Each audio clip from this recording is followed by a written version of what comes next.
జీడిపప్పు కోడి వడలు. ఇప్పుడు మనం ఏం చేస్తామంటే ఒక బేసిన్ తీసుకో, కోడిని కీమాలా చేసాం, అందులో కొంచెం ఉప్పే,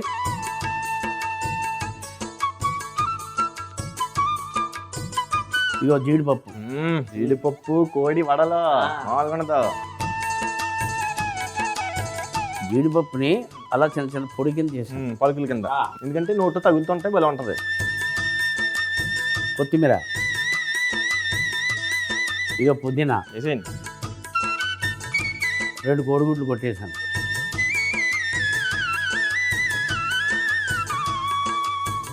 పుట్నాల పిండి,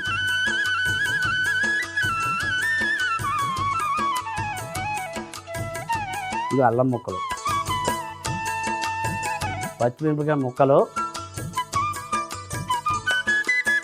కారం, పసుపు, జీలకర్ర పొడి, ధనియాల పొడి మొత్తం కలిపి ఇదిగో కరివేపాకు వేసేయి.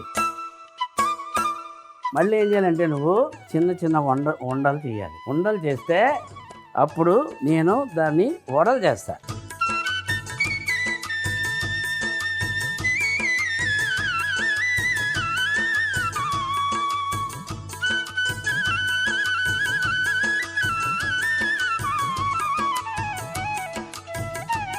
ఇలాగే ఉండలు చేసి రేపులో పొయ్యి వెలిగిస్తాను నేను.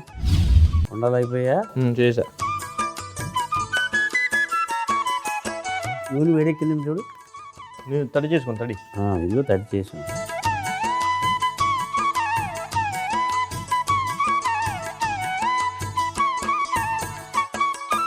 వేడెక్కలేదా?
నాకు చిన్న డౌట్ వచ్చింది. ఏంటి? గారికి మధ్యలో హోల్ పెడతారు కదా, దానికి గారి అంటాం. ఎందుకు పెడతారు? ఏది ఖాళీగా ఉందన్నా?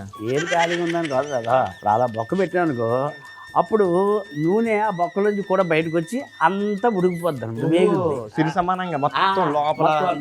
అదే మరి దీనికి పెట్టలేదు కదా, అందుకని దీన్ని వడలు అన్నారు, దాన్ని ఏమి గారెలు అన్నారు. ఇప్పుడు దీనికి బుర్ర పెట్టి అది హోల్ పెట్టేస్తే ఇది కూడా గారి అయిపోద్దా? వడ గారి అవుతుంది. వడగారా?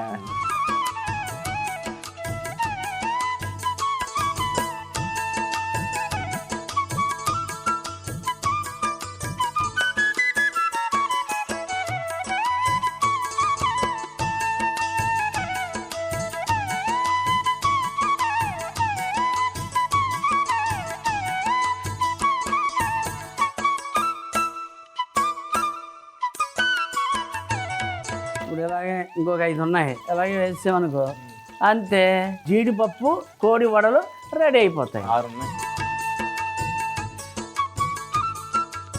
ఇవి కూడా ఇలాగే వేసేద్దాం. అబ్బాయి పొయ్యి ఆఫ్ చేసాయి. ఎంత దూరగా వేయగాయో, కర్ర కర్రమంటాయి, చాలా బాగుంటాయి.